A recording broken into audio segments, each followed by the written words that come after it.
Do you know how to be happy? I mean, really, do you know how to be happy? I'm Dr. Leif Smith. I help people get better, be better, and do better. And today I'm going to talk about 3 ways you can get happier.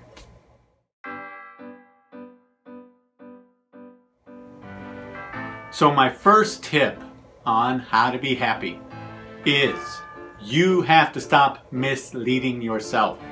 Now, what do I mean by that? Well, what I mean is people walk around thinking that you should be happy all the time and that life should be great and nothing bad happens, yada, yada, yada, yada.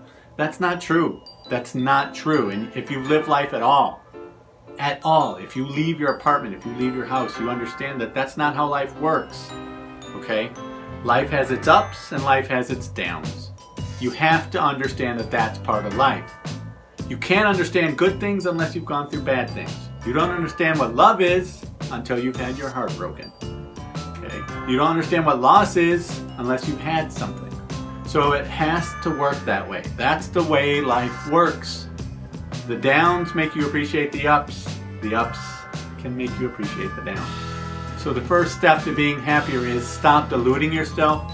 Stop acting like life is not going to have obstacles. It's not going to have problems. It is going to have problems. It is going to have obstacles. And these things make your life better. So my second tip on how to be happier is you have to prime your brain for positivity. What does that mean? Okay. First of all, let's understand the neurology of your brain. Your brain is negative. The default program in your brain is a negative one.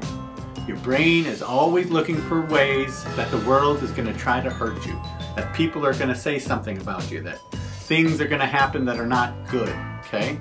The default program in your brain is negative. You have to understand that. That goes all the way back to caveman times. Your brain likes to predict,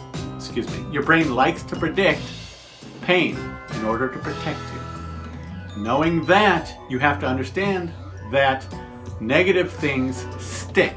Negative things stay in your brain a lot easier than positive things. I'll give you an example. If you've ever hung out with friends, okay, and they're giving you compliments on how you look, how smart you are, whatever, okay, you're getting compliments. You tend to not take those compliments too deeply, right? We brush them off. Well, I'm having a good hair day, right? You know, or whatever. Or you're just being nice because you're my friend. You have to say that. We do that with compliments, right? Compliments don't seem to stick. But if one of those friends says one thing negative, right? About that shirt, about those pants, about something, okay? I guarantee you this is what happens. It sticks in your brain. Okay? Even a perceived negative comment sticks in your brain forever. And you go home and you think about it. Why did she say that about me? Why did he say that? Oh my God, that's so negative. Are they even really my friend? Okay? That's because of the default programming in your brain. It's negative in nature. So you have to work to prime your brain for positivity. What does that mean? Develop better habits on being positive. Now, I'm not talking about deluding yourself and running around and, you know, chasing unicorns and saying life is great and nothing bad will ever happen. What I'm saying is practice looking on the bright side. Practice seeing the glass as half full. You have to practice it to get better at it. It's like lifting weights. When you lift weights and you first start out, you're very weak and you have to start with the low weights. As you get stronger, you can progress. You can do more reps with higher weights. Your brain works the same way. So you have to be positive.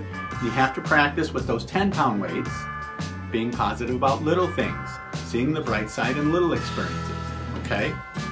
You have to do that before you can get to the big things.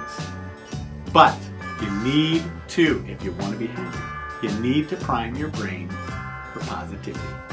Now, my last and my favorite tip on how to be happy is you have to have a reason for being. What does that mean? It means you have to have a purpose in life. You're here for a reason. You may not know that reason, but it's your job to come up with one. What are you here for? What do you want to do? What do you want to offer the world? That's very important. Why are you here? That question that's been pondered for generations. Why are you here? If you don't know why you're here, if you don't know what your purpose is, if you don't feel that you have value, you're not going to be able to be happy. So what can you do? Well, if you don't feel like you know what your purpose is, maybe you should try some things out. Try some stuff out. What I do when I don't feel like I have a reason for a day, okay, because sometimes you just have these down days, right?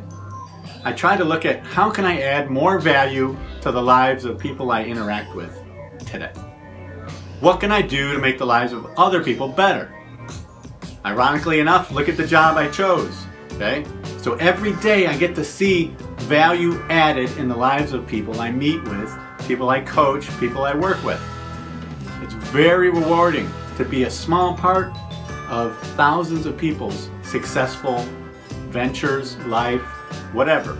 It's very, very rewarding because it gives value added to their life, and I feel like I'm doing something that's bigger than myself. You need to do the same thing. You need to know, what can I do? What purpose do I have to help other people? What skills can I bring to bear to improve the lives of other people? Okay? When you do that, you have reason. You know why you're here. You know what you wake up for on a daily basis. And when you do that, and when you have that, I guarantee you, you will be happier. So, those are my 3 tips on how to be happier. If you have questions or comments, leave them below. But I'm Dr. Leif Smith, and I will talk to you next time.